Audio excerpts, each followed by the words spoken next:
Pour ne rien manquer, abonnez-vous maintenant.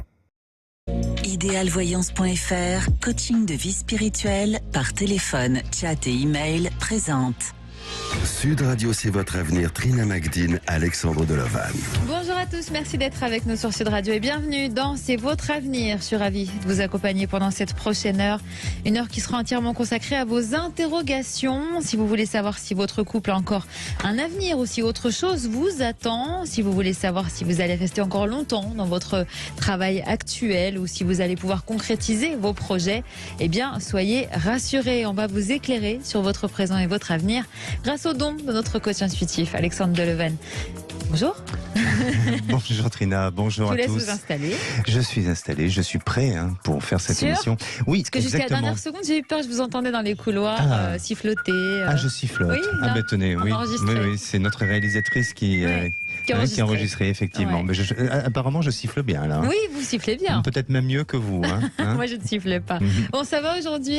Écoutez, ça va bien. Je suis très en forme et heureux de faire encore une nouvelle émission parmi vous. Eh bien, c'est partagé. Pour nous rejoindre, nous poser vos questions et témoigner, c'est simple. Vous nous appelez dès maintenant au 0826 300 300.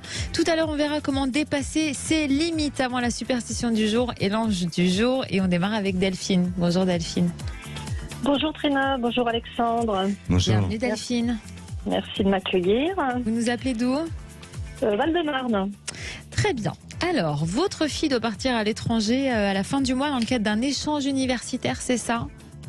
Voilà, ouais, elle va partir le 24, elle va partir au Vietnam, voilà, pour faire un stage dans l'université de chimie de Hanoï. D'accord. Donc voilà, donc je me permets de demander à Alexandre son ressenti au sujet de son voyage en général, de son stage. Est-ce qu'elle a un petit peu peur de ne pas être à la hauteur un peu des objectifs du stage et donc je voudrais savoir un peu son ressenti à ce sujet. Quels sont les objectifs du stage ? Eh bien, c'est un stage pour aider un doctorant en fait. Elle est en chimie, donc son stage va permettre de soutenir la thèse du doctorant. Voilà, c'est un petit peu la petite main du doctorant, donc c'est assez pointu bien évidemment. Oui. C'est pas un stage touristique, donc elle appréhende un petit peu bien sûr le fait de partir dans un pays lointain seul, et puis de bien concrétiser les objectifs du stage, quoi. Voilà. Pourquoi le Vietnam ? Eh ben, c'est un séjour qui lui a été proposé de son université, lui a proposé ce pays-là. Il y en avait d'autres, mais bon, elle est attirée par l'Asie, elle aime bien, comme beaucoup de jeunes. Donc, elle a postulé pour ce pays-là et elle a été retenue du coup. D'accord. Elle doit partir quand exactement ? Le 24 avril. Et qu'est-ce qui vous inquiète particulièrement, vous ? C'est le fait que ça soit loin ou c'est d'autres choses aussi ?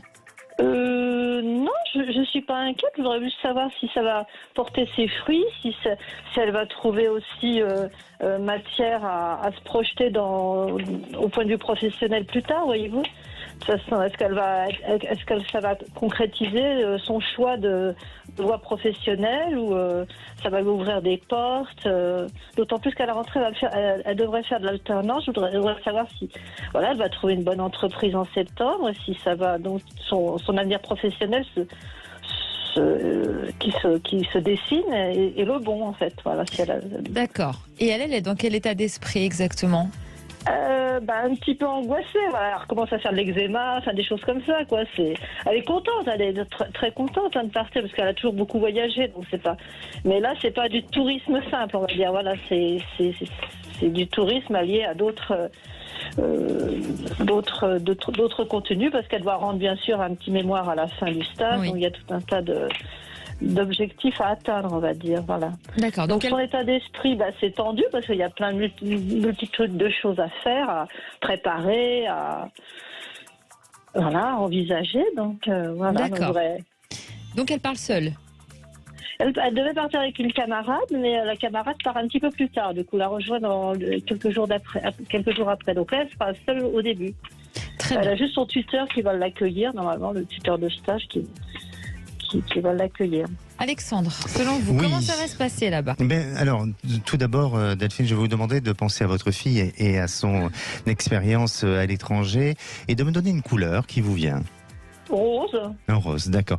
Alors moi, déjà de ce que je ressens par rapport à votre fille et de cette peur ou de cette crainte qu'elle peut avoir et qui est tout à fait légitime, mais cette peur et cette crainte vient plus d'une excitation au changement, à la curiosité, à la découverte d'un nouveau lieu et aussi peut-être à l'envie comme s'il y avait, je dirais, une soif d'apprendre, de connaissances chez elle. C'est votre fille ressort avec un profil plutôt, je dirais, de nature curieuse, avec cette envie, si vous voulez, d'avancer, de bouger, de s'enrichir intellectuellement et même sur le terrain. Pour elle, c'est important. Donc, il y a cet aspect-là qui semble apparaître et qui est totalement positif. Et ces peurs sur lesquelles je ressens et qui sont en elle et qui sont aussi véhiculées à ce jour, eh bien, ce sont juste des peurs plus, je dirais, d'excitation plutôt qu'autre chose. Et puis, ensuite, il y a chez elle ce besoin de couper avec un lien, ce besoin de changer son mode de vie. Alors, je dis pas que aujourd'hui elle est arrivée à saturation, mais c'est important aussi, peut-être de faire un petit peu un break ou de prendre un peu de recul avec une situation et non pas par rapport à la situation familiale avec vous, mais peut-être lié à un certain entourage. Et justement, bien cette expérience universitaire arrive au bon moment pour justement arriver à elle à changer les choses et puis à se détacher et à prendre du recul sur ce qui l'a peut-être fragilisé ou l'a peut-être aussi amené à se sentir plus faible ces derniers temps. Donc, ça me semble extrêmement positif dans l'évolution des choses. Après, sur place. Alors sur place, oui, il y a une évolution, il y a cette capacité chez elle de pouvoir assimiler et de pouvoir suivre bien sa formation universitaire. Je la sens studieuse, je la sens aller vers quelque chose qui l'intéresse ou en tous les cas qui la sensibilise. Et surtout aussi ce qui semble apparaître, c'est cette rencontre avec l'individu, avec des échanges peut-être locaux ou peut-être aussi avec d'autres étudiants. Et là, j'ai l'impression qu'elle risque même d'avoir un coup de cœur ou peut-être la possibilité, un coup de cœur sentimental, avoir la possibilité de faire une jolie rencontre.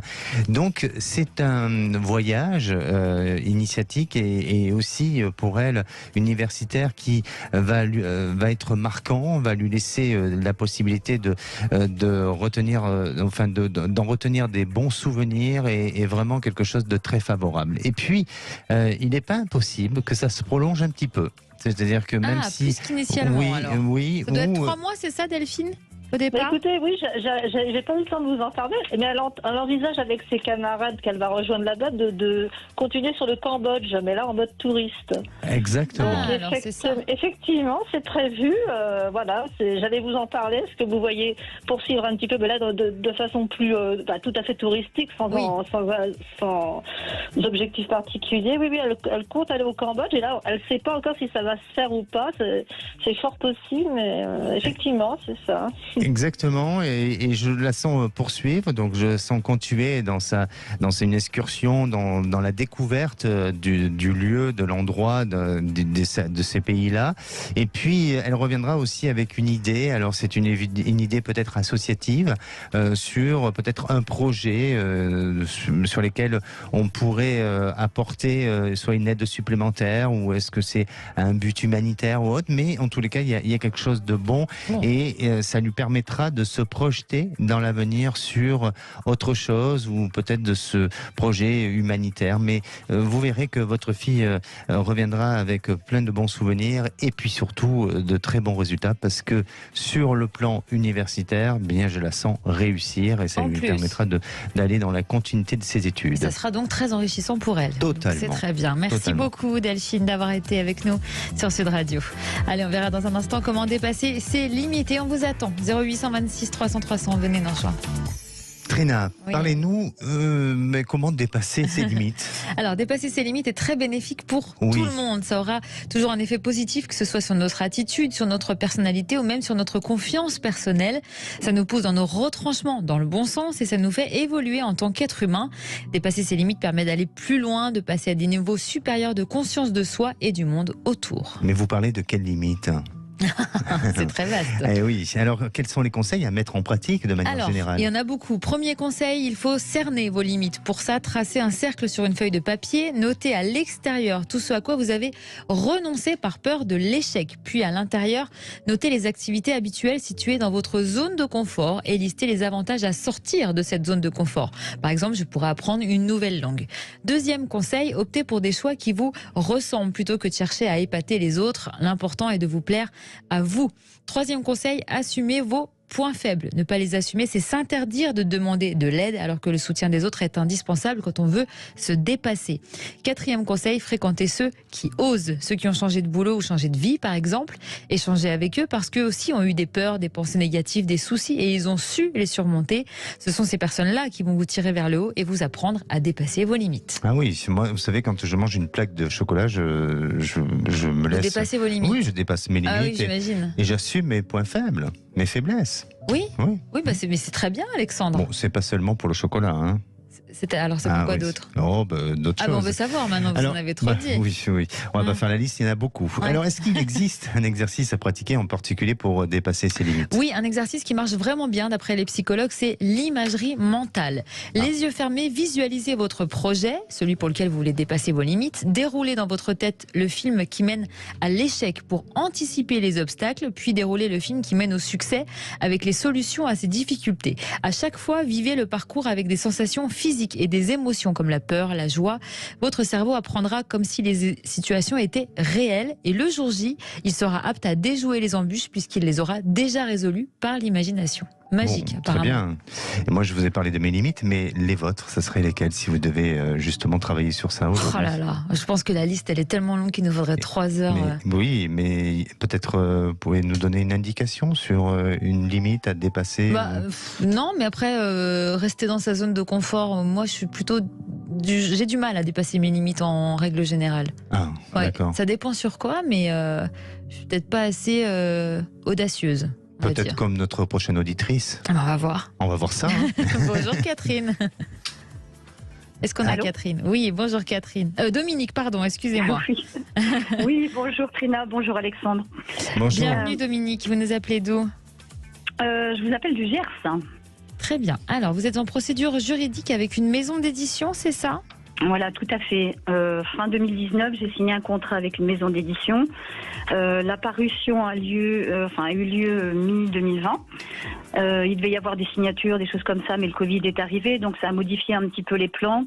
Cela étant, les ventes de livres ont bien fonctionné quand même durant la période Covid. Oui. Et de plus, les quelques avis notés sur Internet concernant mon roman sont très bons. Mais du coup, je ne sais pas pourquoi, il n'y a eu aucun marketing. En 2021, j'ai dû envoyer une lettre recommandée pour être payée de mes droits pour l'exercice 2020. À la suite de quoi, j'ai reçu une toute petite somme. Et idem pour les 2 années suivantes, sachant que je n'ai jamais été payée pour les 2 suivantes. Après plusieurs mails, j'ai reçu de leur part en avril 2022 un accord de résiliation de contrat où l'on m'informait de la destruction du stock. Or, je sais que mon roman est toujours en vente sur Amazon ainsi qu'en librairie. Voilà. Donc aujourd'hui, j'engage une procédure. Et ma question est-ce que je vais finir par mettre fin définitivement à ce contrat? Parce qu'en plus, ce dernier stipule que non seulement je cède tous mes droits, ainsi que ceux de ma descendance, sous toute forme, quelle qu'elle soit. Ah, d'accord. Ah oui, j'avais pas vu. Enfin, c'est mon avocate qui m'a fait mettre l'accent sur ce point-là et que j'avais pas du tout. Il est confiant, votre avocat? Parce que ça doit pas être, c'est un milieu particulier.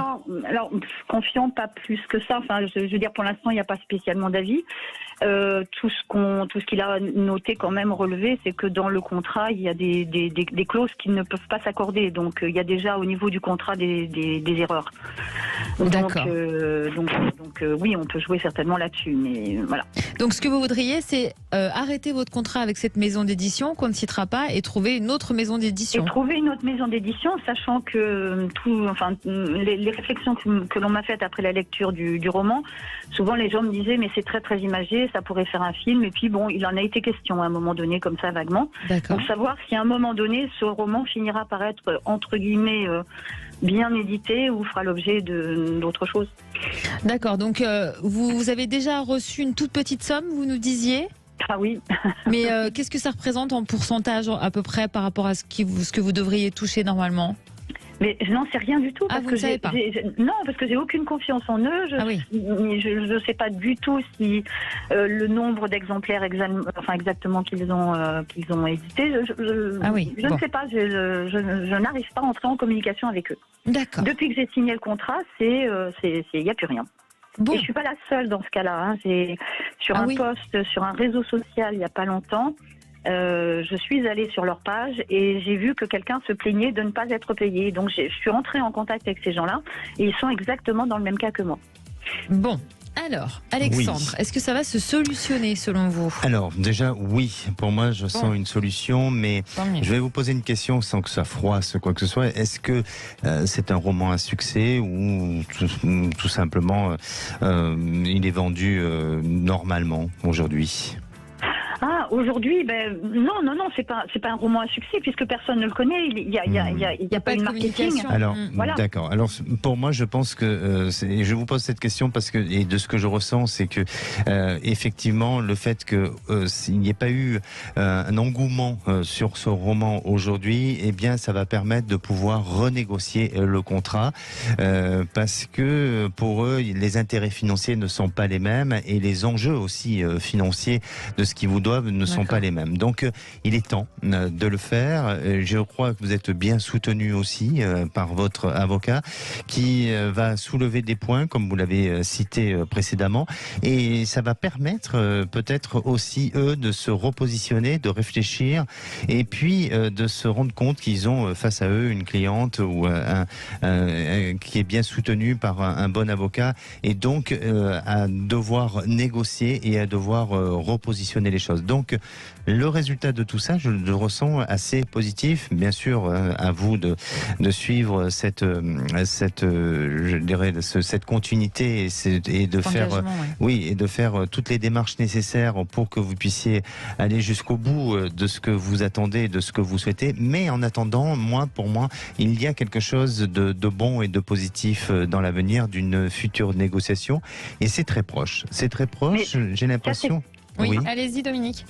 C'est que je veux plus négocier avec eux parce que je n'ai plus confiance. Donc moi je rompre ce contrat. Non mais négocier pour récupérer votre dû, c'est ça. Voilà. Mais je pense que eux, ils vont vouloir négocier pour justement couper ce contrat. Et c'est pas avec vous, ça sera avec l'avocat parce qu'aujourd'hui vous avez remis le dossier dans les mains de l'avocat, donc c'est à lui ou à elle à gérer votre dossier, non ?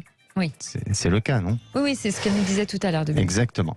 Donc, ça va se faire et vous verrez que vous allez obtenir gain de cause et ce contrat va pouvoir enfin se résilier et vous permettre d'aller dans la continuité de votre projet avec d'autres conditions.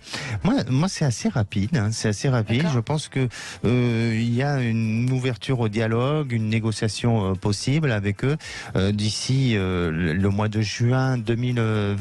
Donc, c'est rapide. Il ferme pas pour moi, il ne ferme pas la discussion. Bon, merci en tout cas Dominique d'avoir été avec nous sur Sud Radio et tenez-nous au courant. Et vous attend vous aussi 0826 300 300 si vous voulez avoir le ressenti de notre coach intuitif sur votre avenir. À tout de suite. Sud Radio, c'est votre avenir. Trina Magdine, Alexandre Delavanne. Et de retour dans C'est votre avenir, toujours avec Alexandre, notre coach intuitif, qui vous éclaire sur votre présent et votre avenir au 0826 300 300. C'est le numéro du standard, donc n'hésitez pas à nous rejoindre, comme Natacha qu'on va avoir dans un instant. D'abord, c'est la superstition du jour. Oui, alors Trina, je vais vous parler d'un produit alimentaire qui est sympa, c'est le lait. Vous savez, Oui, d'accord. autour du lait, il y a une superstition, notamment en Europe. On dit qu'il vaut mieux éviter de renverser du lait, puisque étant la boisson favorite des fées, eh bien, il y a de fortes chances qu'elles harcèlent votre ménage, et donc ça peut créer des conflits à l'horizon. Et voilà, donc il vaut mieux éviter de renverser. Oui, Favorite des fées. Oui, c'est Je ne savais pas. d'après qu'elle boit, les fées boivent du lait. Donc, dans les croyances anciennes, vous savez que les fermiers normands disaient souvent que le lait tourne pas si un ver luisant vit sous le toit. Oui, d'accord. Bon, voilà. Bon. Alors, vous savez que aussi pour se préserver des sortilèges, après la traite, ils jettent toujours, les fermiers normands, ils jettent un grain de sel dans le lait.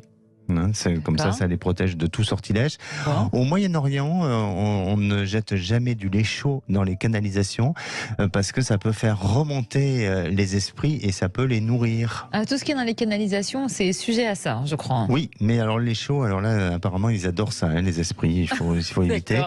Et puis, vous savez que dans la tradition hindoue, il n'est pas de très bon augure de boire du lait au seau du lit. Ça porterait pas chance, apparemment. D'accord. Donc il vaut mieux éviter de prendre son petit déjeuner avec un café crème au lit, parce que sinon moi qui aime bien ça risque de mal se passer. Si en plus vous êtes avec votre bien-aimé à côté, il vaut mieux éviter, quoi. D'accord. Vous buvez du lait, vous ? Non, rarement, mais par contre tout ce qui est laitage, j'aime bien. Tout ce produit laitage, c'est pas mal. Oui, mais c'est que pour le lait, ce que vous nous avez dit. Que pour le lait, bien sûr, la boisson. Les yaourts, c'est bon, on peut pas besoin de mettre un grain de sel dedans. Vous pouvez le renverser sur la tête de votre mari, il n'y a pas de souci. D'accord. Allez, Natacha est avec nous. Bonjour, Natacha. Bonjour Trina, bonjour Alexandre. Bonjour. Bienvenue, Natacha. Vous nous appelez d'où ? D'Île-de-France. D'accord. Alors, vous fréquentez, si j'ai bien compris, un homme qui est déjà en couple, c'est ça ? Oui. Expliquez-nous. Eh bien, j'ai rencontré cet homme sur une application en 2019. Donc, je savais qu'il n'était pas libre. Et donc, on a continué à discuter de manière amicale, tout en moi lui racontant mes histoires. Et il est devenu un petit peu mon confident. Sauf que de fil en aiguille, ça s'est transformé. Et on est sortis ensemble en janvier 2020. Et voilà. Donc le Covid étant arrivé et ayant de la distance, on n'a pas pu se voir beaucoup, mais on a quand même gardé le contact. Et voilà. Donc je pense que cet homme est sincère dans ses sentiments. Il me dit de lui laisser du temps pour faire les choses bien, puisqu'il y a des enfants, il y a du patrimoine. Mais voilà, maintenant 3 ans que j'attends, en lui relançant, en lui disant que je souhaitais pas attendre. Je lui ai même demandé, est-ce que c'était à moi de mettre fin à cette histoire si lui n'avait pas le courage de le faire. Ah oui. Donc là, c'est pour ça. J'appelle Alexandre, voir si elle a un ressenti, à savoir, est-ce que je continue et j'attends et il va se passer quelque chose, ou est-ce que c'est à moi de devancer et de mettre fin à cette histoire, sachant qu'on s'entend bien et c'est réciproque. Mais voilà, donc je suis un petit peu perdue. Et quand vous lui avez demandé si c'était à vous de mettre un terme à cette histoire, puisqu'il n'aurait peut-être pas le courage, il a répondu quoi ? Il se sent blessé parce que il pense que je vais l'abandonner. Donc du coup, je me dis, je passe un peu pour pas pour la méchante, mais donc je culpabilise quand même un peu en me disant, non, ces sentiments sont là, et sauf que, il se vexe en fait parce que il veut pas que ça s'arrête, mais j'ai pas l'impression que ça bouge beaucoup. Et vous savez ce qui ne va pas dans son couple, il vous en parle ? Alors là, je sais que depuis la rentrée, donc septembre, sa compagne a déménagé, est partie avec les enfants dans le sud-ouest. Donc là, ils ne sont pas ensemble physiquement. Donc quand je lui explique, je lui dis, mais vous êtes ensemble, pas ensemble. Donc c'est bizarre. Donc je pense qu'il reste vague. C'est ça. Hein. C'est ça. Bon. Il reste vague. Donc, Alors, Alexandre, est-ce qu'il est possible d'avoir un futur avec cet homme qui soit stable ? Bien, Natacha, pensez à votre futur sentimental et donnez-moi une couleur, s'il vous plaît. Le vert. Un vert plutôt clair, foncé ? Foncé, vert sapin. Alors, effectivement, moi, de ce que je ressens, et bien entendu, ce sont seulement mes ressentis et mes intuitions, mais il est sincère, il a vraiment un attachement à cette histoire, à vous, hein, bien entendu, et il a envie que ça se poursuive et non pas que ça s'arrête. Alors après, il est partagé par rapport au fait qu'aujourd'hui, il est engagé dans son histoire de vie d'avant et avec vous, mais je sens que c'est un homme qui a du mal, alors c'est pas un problème de courage, mais qui a du mal à acter ou à prendre la décision. Et on dirait qu'il provoque les choses pour que ça se vienne de la part de sa compagne et non pas de sa part à lui. Donc aujourd'hui, et c'est ce qui est intéressant dans ce que vous racontiez dans cette histoire, c'est que c'est sa femme qui a pris la décision du détachement du lieu d'habitation, d'un détachement géographique, et c'est sur ça sa stratégie sur laquelle il a tendance à vouloir aller, c'est-à-dire de pousser l'autre à prendre la décision pour provoquer la rupture, au lieu de le dire clairement, franchement et sincèrement. Oui, parce que vous disiez, pardonnez-moi Alexandre, je vous coupe, mais vous disiez, Natacha, il y a une histoire de patrimoine en jeu, c'est ça?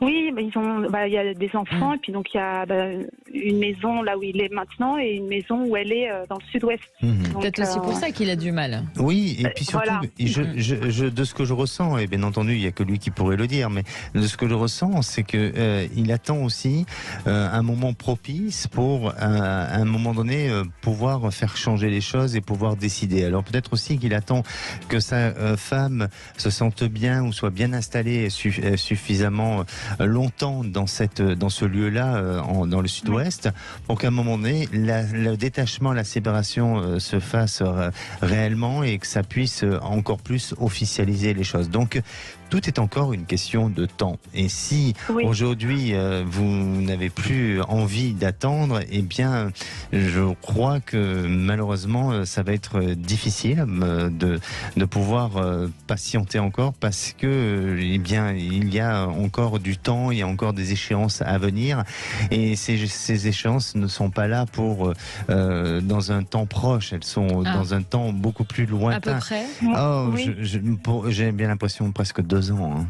Je ressens encore presque 2 ans. Donc peut-être que vous avez besoin de créer un électrochoc, ou peut-être de décider un peu à un moment donné de prendre du recul pour lui faire prendre conscience que eh bien, vous existez aussi et que vous n'êtes pas juste dans une personne qui doit attendre de son feu vert, ou en tous les cas de ses actions à lui, mais tout au moins vous de prendre vos propres décisions.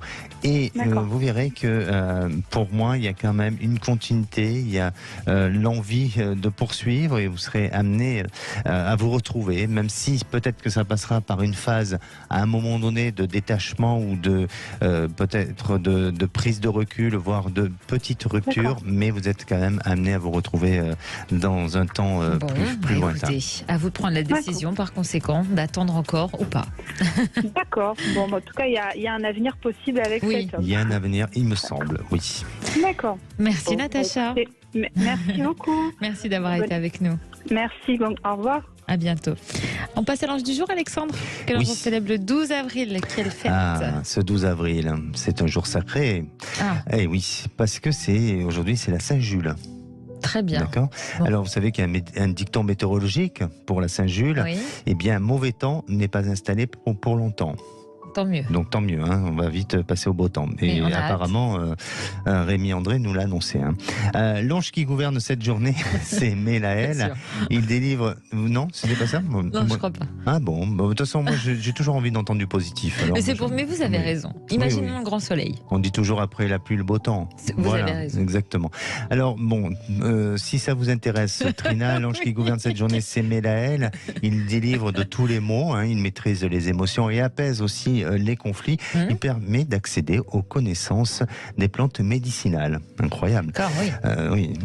Sa formule d'invocation est celle de dire que Mélaël protège les alliés venus pour l'éternité. Bon, d'accord. C'est beau. Oui, c'est très joli. Vous pouvez aussi l'invoquer en visualisant la couleur jaune et verte. Sa pierre de chance, c'est la chalcédoine. Alors, la chalcédoine provient principalement de la Turquie en lithothérapie. C'est l'une, elle a une des propriétés qui sont d'apaiser. Elle procure une sensation de calme et d'assurance face aux dangers de la vie. C'est une pierre d'une grande douceur avec un côté enveloppant et elle a le pouvoir d'adoucir la peine, le chagrin et même les chagrins les plus douloureux.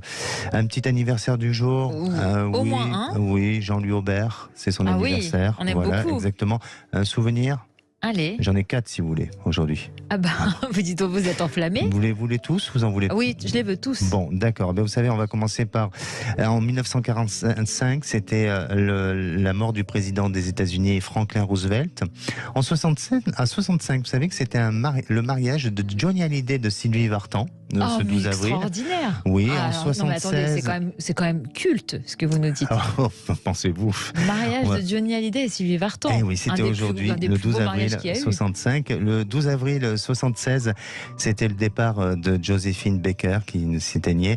Et puis en 92, c'était l'ouverture de Disneyland à Marne-la-Vallée. Voilà ce que j'ai retenu. Mais dis donc, c'est que des belles dates tout ça. Oui, et Jean-Louis Aubert en particulier. Ben, exactement, oui. On aime beaucoup. Oui, oui. Voilà. On adore. On accueille Marine à présent. Bonjour Marine. Bonjour. Bienvenue Marine. Alors je trouve super parce qu'en fait Mélaël c'est mon ange. Donc, mais incroyable. Belle coïncidence. Eh ben Il n'y a pas de coïncidence, il n'y a pas de hasard. Vous nous appelez d'où Marine? Je vous appelle d'Haute-Garonne, Occitanie. D'accord, et vous êtes inquiète pour votre avenir professionnel, c'est ça? Oui, tout à fait. Dites-nous.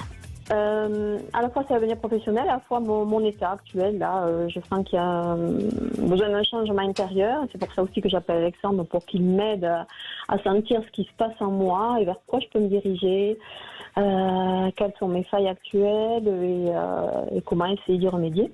D'accord. Pour revenir sur le plan professionnel, je suis éducatrice sportive. Je m'adresse à un public de seniors, notamment en gym. J'accompagne également un groupe de marche qui me demande en fait de me mettre en auto-entreprise parce que l'association a un budget qui tire. Ouais. Et je voulais savoir si Alexandre voit ça, cette auto-entreprise, si elle peut me servir pour être un tremplin pour une autre activité. Voilà, je viens de finir ce week-end un petit stage découverte de la communication animale. Je voulais savoir ce qu'en ressent aussi Alexandre. J'ai plein de questions pour vous. D'accord, profitez-en, faites. Et également, je vais bientôt faire une formation donc, de pilates fondamental, pilates senior, et voir si je continue dans cette orientation qui est le physique, quoi, en fait, tout ce qui est corporel. Que j'arrive à 60 ans et j'ai l'impression de saturer un petit peu. Voilà. Ou alors est-ce que c'est mon état intérieur qui fait que je sature? D'accord, parce que votre état intérieur, est-ce qu'il y a des choses sur lesquelles vous voulez revenir, préciser? Oui. C'est un état de tristesse, en fait, de manque d'accomplissement. Je ne me sens pas accomplie du tout à 60 ans. Je sens qu'il me manque quelque chose, une vitalité qui s'est éteinte. D'accord. Voilà, et voir si Alexandre a quelque chose à me dire par rapport à ça. Voilà, avec des épreuves qui ont été là, qui ont alourdi tout ça. Et, sentimental, les épreuves? Non, plutôt d'ordre, on va dire, familial. D'accord. Voilà, et sentimental, il y a eu aussi, oui. Mais là, je suis en couple et bon, voilà. Et là, ça se passe bien? Oui, on va dire que ça va, c'est cool. C'est cool. Plan. Ok. Alexandre, sur tous ces points, on vous écoute. Oui, alors, je suis assez surpris, Marine, d'entendre que vous avez un sentiment de vitalité qui s'est éteinte. Ouais, tristesse, le mot est fort en plus. Et tristesse, alors que je ne ressens pas ça chez vous. Ah. Non, je ne ressens pas ça. Au contraire, j'ai l'impression que vous l'avez, mais ce qu'il y a autour de vous, eh bien, il n'existe pas, il n'est pas là. Et vous cherchez justement de la lumière chez les autres.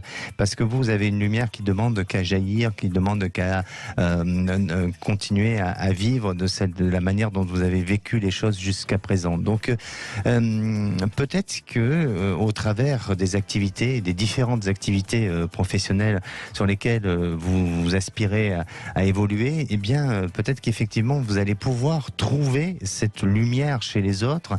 Mais je crois vraiment que pour vous, il y a quelque chose en vous qui a besoin d'être transmis, qui a besoin d'être porté vers l'individu et qu'il faut aller vers ça. Alors, sur votre activité principale, aujourd'hui, vous êtes éducatrice sportive, c'est ça, hein? Pour les seniors, oui. Pour les seniors.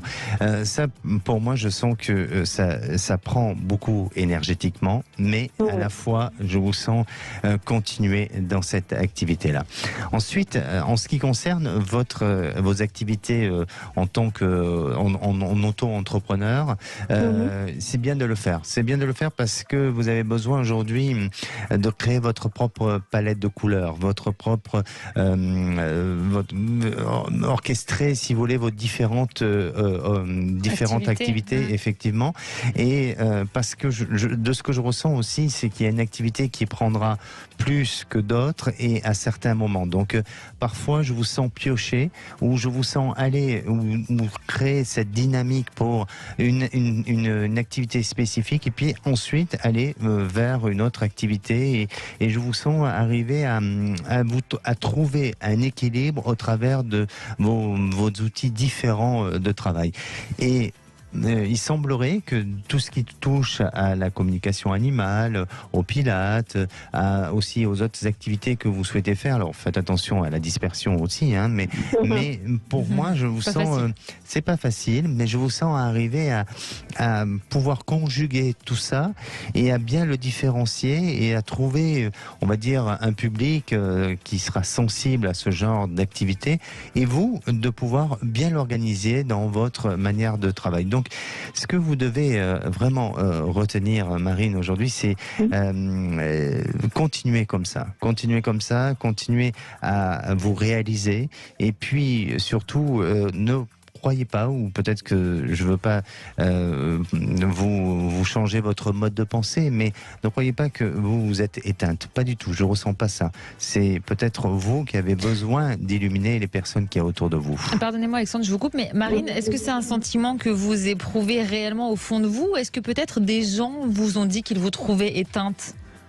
Personne ne m'a dit que j'étais éteinte, mais c'est vrai que je suis entourée d'un enfant qui est assez lourd, 21 ans, et d'un compagnon qui a son travail, mais je ne suis pas forcément complètement en adéquation.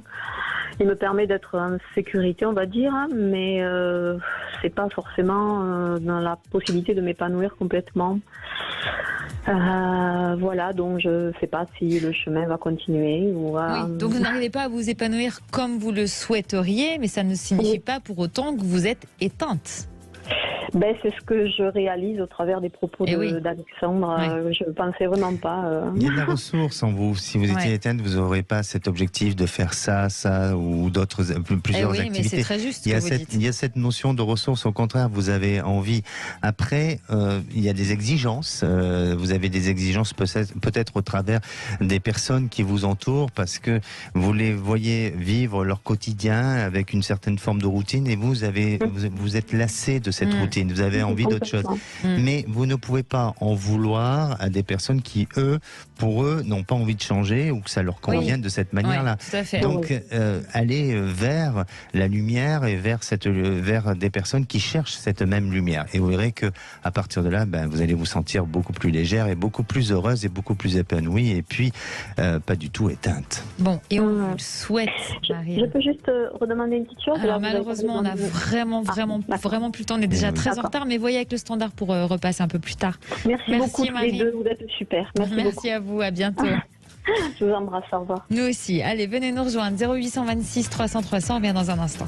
Sud Radio, c'est votre avenir. Trina Magdine, Alexandre Delovan. Et de retour sur Sud Radio pour la dernière partie de C'est votre avenir. N'hésitez pas à nous rejoindre au 0826 300 300 pour poser vos questions à Alexandre, comme Serge. Bonjour Serge. Est-ce qu'on a Serge? Merci, oui. Bonjour Serge. Bonjour Trina, bonjour Alexandre. Merci de me recevoir. Merci à vous. Vous vivez donc une relation à distance avec une femme qui voudrait s'installer en France, c'est ça? Oui, tout à fait. Expliquez-nous. Tout à fait. Donc j'ai connu cette femme qui est plus jeune que moi depuis le mois de novembre en fait. On communique via WhatsApp. Bon, on s'est vu au mois de février. Oui. Ça s'est très très bien passé. On a passé un week-end à Barcelone ensemble. Ça s'est très très bien passé. On devrait passer 10 jours cet été, mais voilà, elle voudrait vivre avec moi. Bon, le problème c'est que vivre ensemble, ça veut dire se marier. Et moi, je suis déjà divorcé 2 fois. Donc, j'ai quelques craintes par rapport à ça, par rapport à ce qu'elle quitte son travail, son pays, et puis l'écart d'âge. Voilà. Donc, ma question, c'est est-ce que cette relation va aboutir ou pas? Combien d'années d'écart vous avez? On a 14 ans d'écart. 14 ans d'écart. Et elle vit dans quel pays? Au Maroc, à Tanger. Très bien. Et ça se passe mal pour elle là-bas? Non, ça se passe bien, mais bon, les femmes là-bas qui ne sont pas mariées n'ont pas le droit d'avoir de relations, donc elle vit seule, elle fait son travail, sa maison, son travail, sa maison, elle travaille 6 jours par semaine, 8 heures par jour, donc elle n'a aucune vie, quoi. D'accord. Voilà. Bon, Alexandre, selon vous, est-ce que ça peut se faire, cette venue en France, ce mariage? Est-ce que cette relation peut fonctionner? Alors, ça peut se faire, oui, bien sûr. Après, ça appartient au choix de Serge, évidemment. Mais j'aime votre retenue, votre prudence, l'envie de prendre le temps avant de prendre une décision. Et je crois que vous avez raison. Il faut laisser ce temps nécessaire. Alors, même si pour elle, les conditions de vie sont peut-être pas aussi favorables qu'en France, mais il faut faire attention parce que c'est aussi culturel. Hein, donc, ils ont l'habitude de vivre de cette manière-là. Nous, on a un regard différent parce que on a un mode de vie très différent, mais c'est inscrit dans la culture et donc il y a peut-être pas aussi tant de difficultés que ça. Donc, ce que je veux dire, c'est que évidemment, vous devez être sensible et parce que c'est votre compagne, mais il faut que vous sortez un peu de vos émotions pour justement être dans cette notion de raison et puis de laisser le temps au temps pour voir comment évolue cette histoire, comment aussi organiser les choses et permettre de faire en sorte qu'il y ait un climat de confiance, une stabilité et aussi la possibilité de perdurer dans le temps. Parce que je suis pas en train de dire que ça ne fonctionnera pas, mais je crois vraiment qu'il y a d'autres problèmes sur lesquels vous avez peut-être pas identifié aujourd'hui, ou peut-être que vous n'avez pas totalement pu analyser. Mais, dans le couple, vous voulez dire en rapport avec le couple, mais surtout d'un point de vue, j'ai l'impression, de sa vie à elle actuellement, et notamment peut-être par rapport à une famille ou à la vie familiale. Donc ça sera un peu plus compliqué. Et moi, je vous invite vraiment, Serge, à prendre ce temps nécessaire, d'aller peut-être sur place, de passer du temps sur place, de rencontrer des gens autour d'elle, de discuter, de laisser ce temps se mettre en place pour ensuite pouvoir prendre la bonne décision. Mais pour répondre à votre question, oui, je crois qu'il y aura une possibilité d'union, d'officialisation. Il y a quelque chose qui va pouvoir s'affirmer et se confirmer dans le temps, mais c'est pas tout de suite. Et surtout, laissez votre petite voix intérieure parler et agir. Et prenez votre temps. Exactement. Merci beaucoup, en tout cas, Serge, et plein de bonheur pour vous. Merci, Alexandre. Rendez-vous demain à 16h. On s'intéressera d'un peu plus près à l'autosuggestion, un vaste sujet. Bonsoir, mon cher Philippe David. Attendez, je suis en train de m'auto-suggérer quelque chose. Bonsoir, Trina. Bonsoir, Alexandre. Je suppose que cette chose, c'est le programme des vraies voix. C'est vrai que C'est votre avenir est une émission de voyance, parce que là, vous avez tout compris. Alors, le menu des vraies voix. À 17h30, notre grand débat. C'est une proposition du ministre de l'Éducation, qui date d'aujourd'hui, Pape Ndiaye. les maires pourront exclure les élèves harceleurs des établissements primaires. On va poser la question, est-ce le rôle des maires d'exclure des établissements primaires les élèves auteurs de harcèlement scolaire? Et ça tombe bien, on aura un maire et on aura une enseignante de primaire. Très bien. Donc on va pouvoir voir si c'est surréaliste ou non, c'est très bien. Vous avez un enfant qui a été victime de harcèlement ou même qui a été harceleur, un seul numéro, le 0826 300 300. À 18h30, c'est une tribune qui a fait beaucoup jaser, la tribune de Dominique Strauss-Kahn, qui parle notamment d'Emmanuel Macron et de la réforme des retraites. Et pour lui, il faut retirer l'âge légal à 64 ans au profit de la durée de cotisation. Alors, exemple, on dit 43 ans de cotisation. Vous avez commencé à travailler à 16 ans, vous partez en retraite à 59. Vous avez commencé à travailler à 30 ans, vous partez en retraite à 73. Alors, pour les gens qui terminent leurs études tard, c'est peut-être compliqué, mais peut-être qu'on peut argumenter qu'en général, ils ont des meilleurs salaires comme ils ont fait de longues études et qui pourront utiliser par exemple la capitalisation. Vous êtes pour cette proposition, mais on va aussi extrapoler les propos de Dominique Strauss-Kahn, parce que le fait qu'il parle en ce moment, c'est peut-être pas totalement anodin, sachant qu'on était en silence radio depuis quand même pas mal de temps. Est-ce que pour vous, il faut retirer l'âge légal à 64 ans pour ne tenir compte que de la durée de cotisation? Vous dites non, il faut un âge légal. Il y en a toujours eu, il y a eu 65, il y a eu 60, il y a eu 62, maintenant 64. Un seul et unique numéro, le 0826 300 300. Les trois vraies voix du jour. Oui. Philippe Bilger, Olivier d'Artigol et François de Rugy. À tout de suite. À tout de suite.